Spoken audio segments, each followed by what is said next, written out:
Assalamualaikum warahmatullahi wabarakatuh. My name is Resta with name 2319088 from group 2. Let me introduce the member of group. First is Yusmiarni, and next Melia Sunarti, and also me, Resta. Today we will explain to you about the development second language acquisition. Order of acquisition, sequence of acquisition, and usage-based accounts of second language development. When we talk about interlanguage development, we are necessarily concerned with change, i.e. how a learned interlanguage is modified over time. A key issue, however, is how its change is conceptualized. We will consider three ways of looking at this in terms of the order of acquisition, sequence of acquisition, and the more recent use-based account of learning trajectory. Order of acquisition. The ideal way to investigate order of acquisition is in longitudinal studies which show when learners reach the 80% criterion level for different linguistic features. However, many studies have been cross-sectional and determine the order of acquisition by equating it with accuracy order. They assume that if one feature has reached the criterion before another, it must have been accurate earlier. However, as we will see, there are reasons for believing that accuracy order may not be a valid way of investigate acquisition order. Sequence of acquisition. This requires undertaking a frequency analysis. Ellis and Berkusen provide a detailed account of this analysis. It involves selecting a specific linguistic features for study, then identifying occasion when learners attempt to use the feature and documenting the various linguistic devices they employ and how this change over time. Such analysis can show how learners shift from the predominant use of one device at one time. The advantage of investigate a sequence of acquisition is that it can how that development is taking place even if the learners has not achieved a target-like use. Usage-based account of learning. Usage-based theories of second and first language development exact view that chunk and creative construction constitute a simple dichotomy. They claim that linguistic knowledge developed is response of the frequency of exposure to end-use example of the language.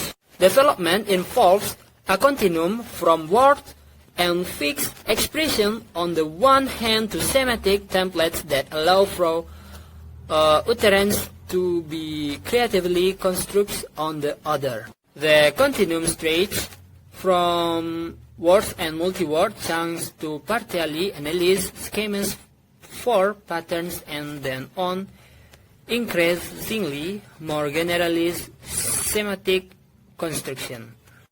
In all linguistic systems, this different representation CO exists so that an utterance such as I don't know may be accessed as whole or be partially or fully constructed. Case studies of second language learners. Some general observation. Ellis employ frequency analysis to identify the sequence of acquisition of grammatical structures. Ellis also investigate second language pragmatic development and explore how his learners becomes formulaic sequence. The study suggests a number of generalizations how a second language develop over time. First, for some learners, for example, West, little grammatical development appears to take place. Second, second language development is uneven. 3. Grammatical development is not linear. 4. Learners Early attempts to use the second language are characterized by structural and semantic simplification. 5. The studies report that the learners made extensive use of formulaic expression to communicate, and that these were prevalent in the early stage. Learner varieties. Demroth defined learner varieties as a coherent linguistic system produced by a language learner, and implies that is to be seen as a language variety in the same way as a dialect. In other words, a learner variety constitutes an interlanguage.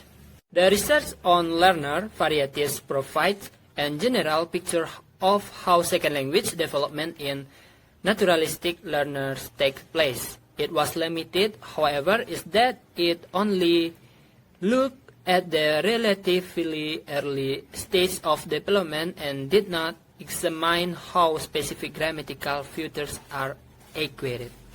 Okay, that's all from me. The next material will explained by Yusmiarni.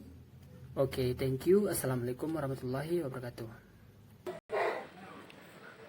Assalamualaikum warahmatullahi wabarakatuh. My name is Yusmiarni, NIM 20117. I am from PBI 4C. Okay, here I will continue the material from my college. That is, okay, A. Order of acquisition. Order of acquisition is determined by investigating either the accuracy of use of specific grammatical features by means of obligatory occasion analysis or the order of emergency of different features in learners' production. The studies that have investigated order of acquisition have been both cross-sectional and longitudinal. The early studies conducted during the 1970 years, and some later ones such as Dia and Fast 2007 examined a miscellaneous set of English morphemes, or for example, verb plus ing, plural as article, and regular and irregular past tense. Later, studies focused on specific grammatical systems, such as verb tenses. Number 1. The morpheme studies. 2. Order of acquisition of German word order rules. 3. Acquisition of the tenses aspect system. Okay, next. B. Sequence of acquisition. Specific grammatical forms manifest their own sequence of development as learners gain gradual control over them and slowly fit them into their existing interlanguage system. Arguably, then, what is needed is an approach that acknowledges the fundamental organic nature of L2 development. In this section, we will explore the sex that has explained L2 negation, probably the most researched grammatical property. In so doing, I will illustrate the two different approaches I introduced in the opening section of the chapter: frequency analysis and usage-based analysis. 1. Stakes in the acquisition of L2 negation. 2. Formulates sequences. And 3. A usage-based account of L2 negation. Okay, next. C. Development of other linguistic systems. Much of the early work in SLA focused on grammatical development, and as we have seen, Interest in this aspect has continued up to date. However, SLA researchers have also investigated how the learner's phonological and lexical system evolve. We will briefly examine some of the key findings. 1. Acquisition of L2 phonology. As with grammar, the acquisition of L2 phonology is a gradual, dynamic process but also displays some general tendencies.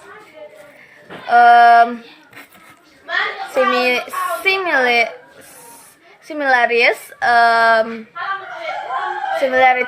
between the first language and the target language do not always benefit the learner. Like 1987 beginner learners may incorporate an L1 equivalent feature into their interlanguage, but this may prevent them from establishing a completely new phonetic category for their target language and so slow down acquisition. In contrast, learners will need to set up new phonetic categories for those features they perceive as different from their first language and consequently progress more rapidly in acquiring them. In other words, dissimilar sounds can be easier to acquire than similar sounds. Learners also manifest a unique phonological form in their production, that is L2 phonological patterns that are independent of both the first language and the target. Languages have been observed in some cases that patterns are the same as those found in L1 acquisition. 1977 years, for instance, found that the German children he studied followed the same development sequence for R or as native English-speaking children. In general, learners' ability to perceive sound contrasts that do not exist in the first language precedes their ability to produce the same contrasts, not five. Over time, as a result of exposure to the target language, learners acquire productive ability altogether. Production of the sound contrast may not be totally native-like. Hayes, Hub, and Matsud, 2008 years. Okay, thanks. Assalamualaikum warahmatullahi wabarakatuh.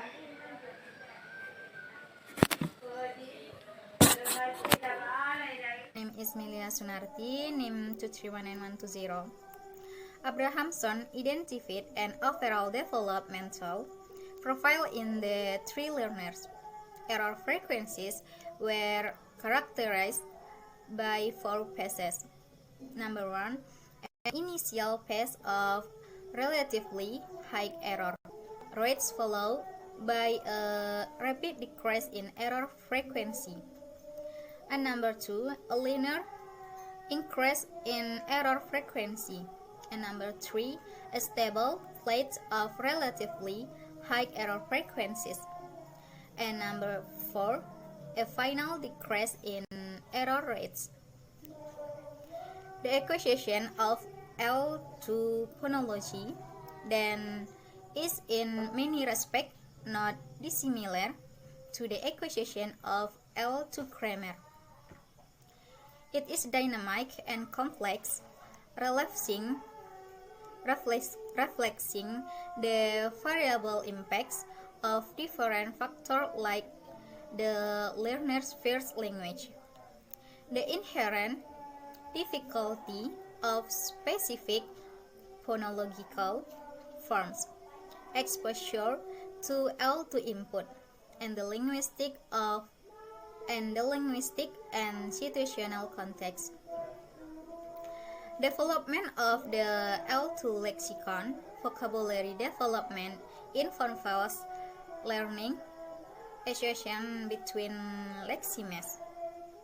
To investigate how the L2 lexicon develops, it is necessary to consider both the breadth and the depth of the learner's lexicon and how both develop in the direction of the target language lexicon.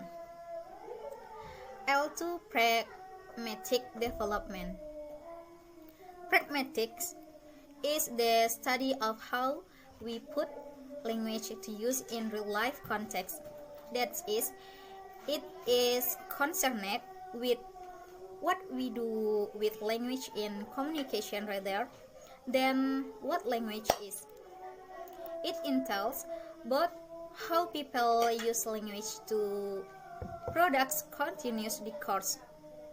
For example, how they are able to stay on topic, drawing on a number of longitudinal studies of L2 requests, Casper and Ross, 2000, to suggest that development involves 5 steps. Number 1, the pre-basic step, description. Requests are context dependent and lacking in verb. Example, share pencil. Number 2, the formulaic step, description. The learner relies on an analysis formulaic sequences and imperatives. Example, give me paper. Can I have pen please? Have you get cello tape? Number 3, the making step, description. Formulaic sequences are analyzed allowing for more productive use, and the learner also relies less on very direct requesting strategies. Example, can you pass on your paper? Can you make for me please? Number 4, the pragmatic expansion. Description, the learner's linguistic repertoire is extended. They use a great variety of strategies and make more attempt to mitigate the force of a request using more complex syntax. Example, could you go over there? Could you tell me how to pay this? I think you'd better put this. Number 5, the fine-tuning step, description. Learners are able to fine-tune the force of their strength to take account of participant goals and context. Example, maybe we could paint in this color. Don't eat too much because you might get tummy ache. Smith's 1983 case study of West suggests that pragmatic and grammatical development proceed separately. Smith commented that West developed considerable control of the formulaic language that acts as social grace in interaction, but demonstrate little grammatical development This study suggests that the early stage of acquisition is essentially pragmatic rather than grammatical. However, the development of more advanced stage of linguistic ability is only possible if learners have acquired the necessary grammatical resources.